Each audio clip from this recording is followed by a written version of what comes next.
Jamaah. Yeah. Oh jamaah. Yeah. Alhamdulillah. Tepuk tangan dulu dong Bu biar semangat. Masya Allah. Baik, di pagi hari ini buat jamaah yang baru bergabung, kita sedang membahas tema kita ini baik atau cuma terlihat baik. Masya Allah, ternyata kalau kita nyari validasi dari manusia kayaknya capek ya. Padahal kita punya yang lebih besar, kita punya yang lebih sempurna, yang maha sempurna yang mengatur segalanya yaitu Allah Subhanahu Wa Taala. Kita akan lanjutkan lagi pembahasannya, tapi sebelumnya saya mau ajak dulu jamaah untuk nonton dulu. Ini ada tayangan mengenai niat nolong tapi malah miskom. Yuk kita saksikan sama-sama, silakan. Ini ada aja nih pagi-pagi hiburan nih. Aduh mohon maaf kita menertawakan derita orang lain, mohon maaf. Bib, aduh ya Allah. Ini kita belajar dari tayangan tersebut Bib ya. Betul. Ternyata kalau nolong orang tapi setengah-setengah itu bahaya Bib ya. Malah orangnya celaka jadinya. Mencelakakan. Bib, aduh ini jadi pertanyaan saya sebetulnya. Kalau misalnya nih kita mau nolong orang itu tuh sebenarnya keikhlasan itu memang harus dari awal total gitu ya munculnya, atau bisa juga niat itu yang awalnya tidak ikhlas tapi di saat proses kita menolong seseorang bisa berubah di tengah jalan gak sih? Nah ini mohon penjelasannya Habib Nabil, silakan Habib. Baik, sekali lagi izin Ustadzuna Maulana dan Ustadzuna Syam hafidhahumallah.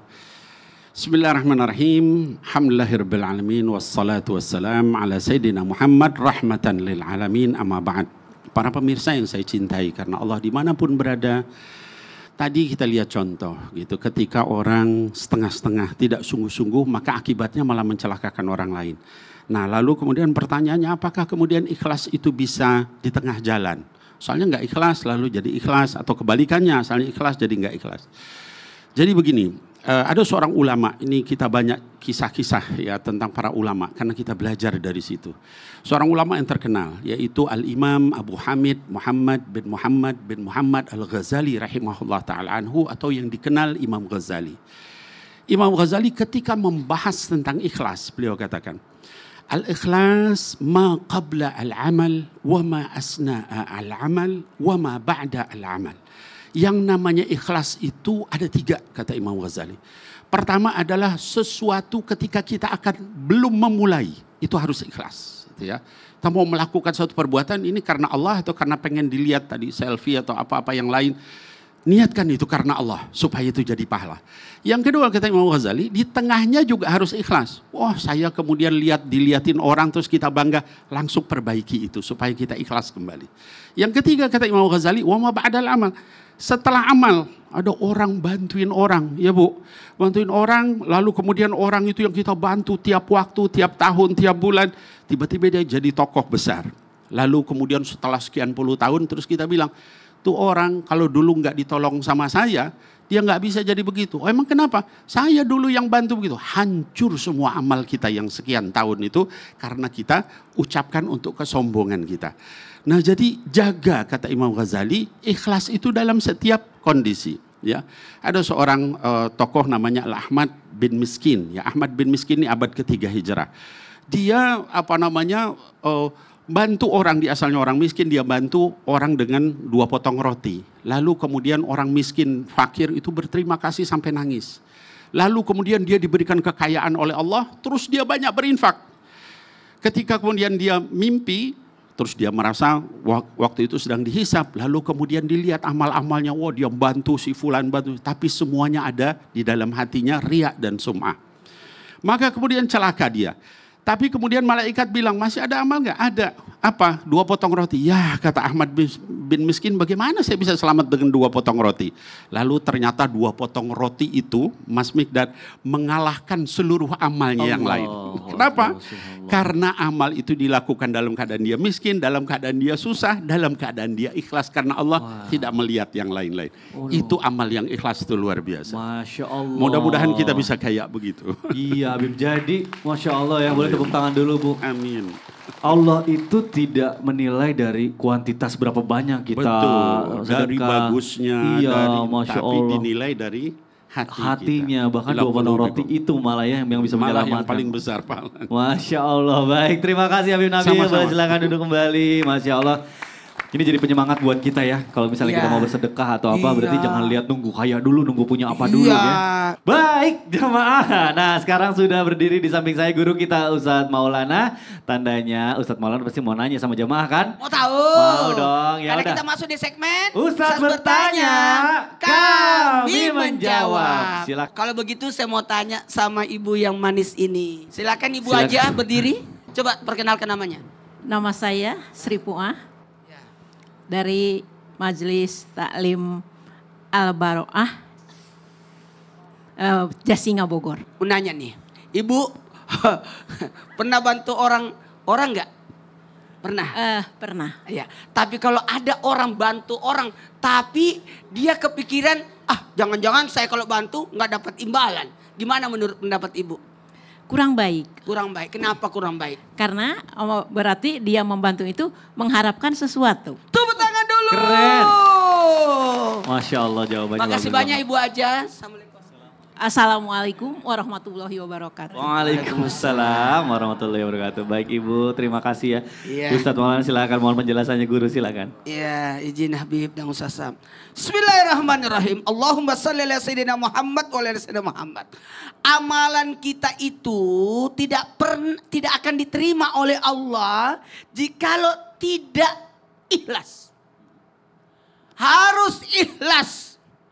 Nggak boleh ada yang sangkutnya. Harus murni. Ikhlas itu artinya murni. Kholis, murni. Bu, kalau ada susu ada campurannya, susu murni nggak itu? Enggak, karena dia ada campurannya. Begitulah ikhlas. Berada di antara dua sisi. Apa itu? Antara kotoran dan najis. Susu itu berada di antara dua. Kotoran dan najis. Apa kotoran itu? Ya itu kotorannya. Apa itu najis? Darah. Jadi susu itu berada di antara dua sisi itu. Makanya orang beribadah, orang beramal, jangan ada pamrihnya, jangan butuh diakui, mohon maaf atau validasi, jangan. Mohon maaf tanpa menggurui hanya mengingatkan harus ikhlas.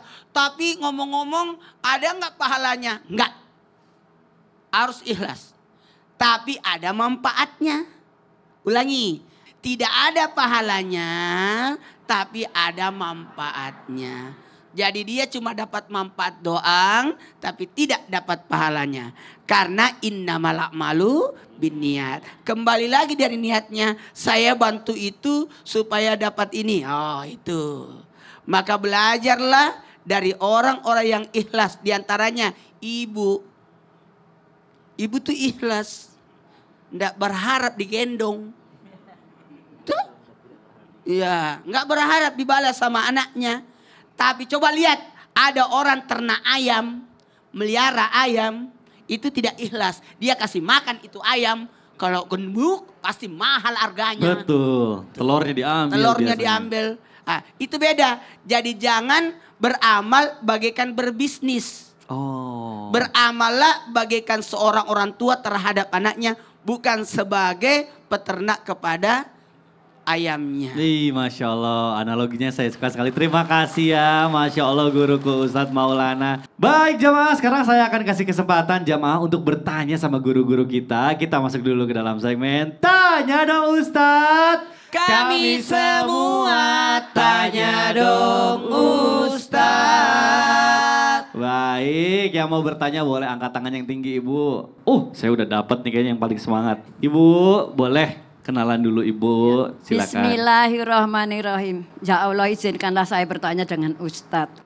Baik, Ustaznya, Assalamualaikum warahmatullahi wabarakatuh. Waalaikumsalam warahmatullahi Silakan Ibu, boleh geser Nama sedikit Ibu. Dari mana? Oh ya, nama saya Ibu Sumarni dari Majelis Al-Iman Desa Kebarepan Kecamatan Plumbon Kabupaten Cirebon. Masya Allah, boleh tepuk tangan dulu. Lengkap banget. Tanya dong Ustadz. Iya dong Bu, silakan. Gini Silakan, ya Ibu. Ustadz, saya tuh dulu masih ada almarhum suami saya. Saya kalau keluar rumah, atau ke pasar, kalau kemana aja, saya minta izin bawa uang.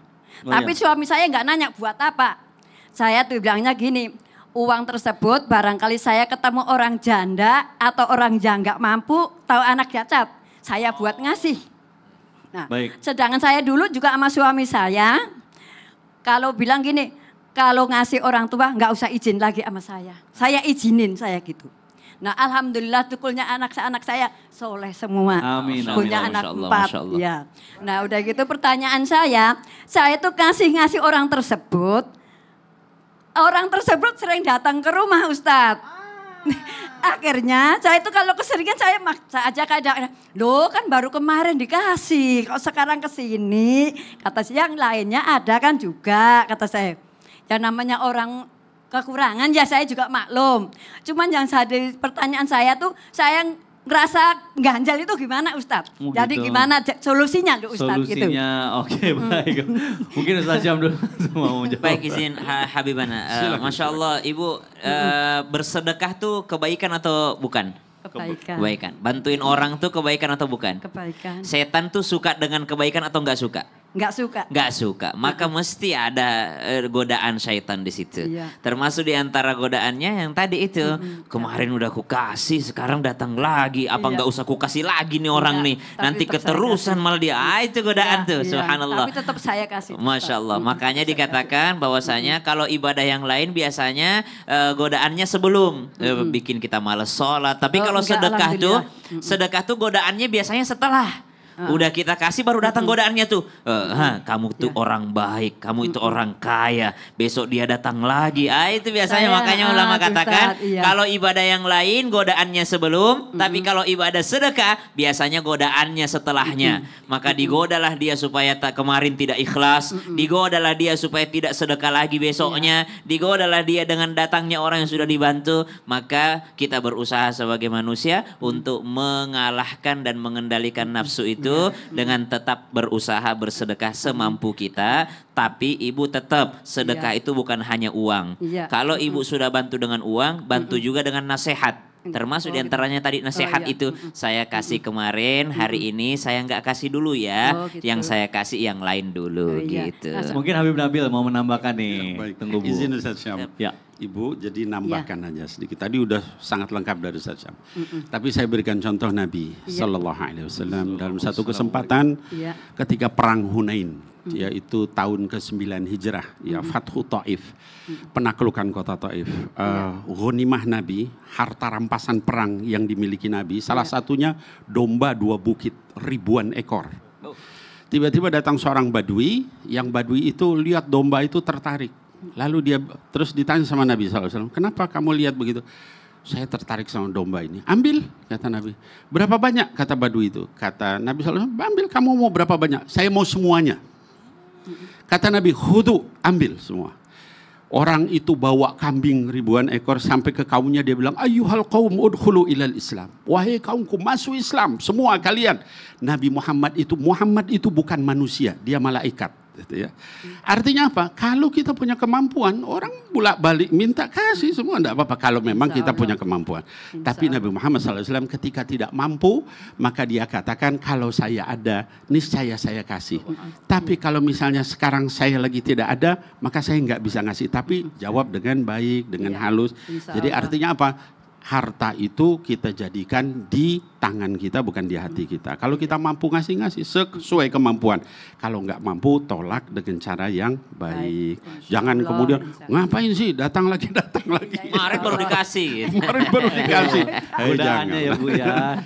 Dengan cara yang baik. Insya Allah pahalanya tetap dapat. Insya Allah. Masya Allah, baik. Assalamualaikum warahmatullahi wabarakatuh. Dengan izin Allah saya jawab. Waalaikumsalam warahmatullahi wabarakatuh. Ibu tunggu dulu sebentar. Baik jamaah yang ada di rumah, jangan kemana-mana, kita akan kembali lagi masih dalam tema kita. Kita ini baik atau cuma terlihat baik? Tetap di Islam Indah. Jamaah, oh jamaah, alhamdulillah.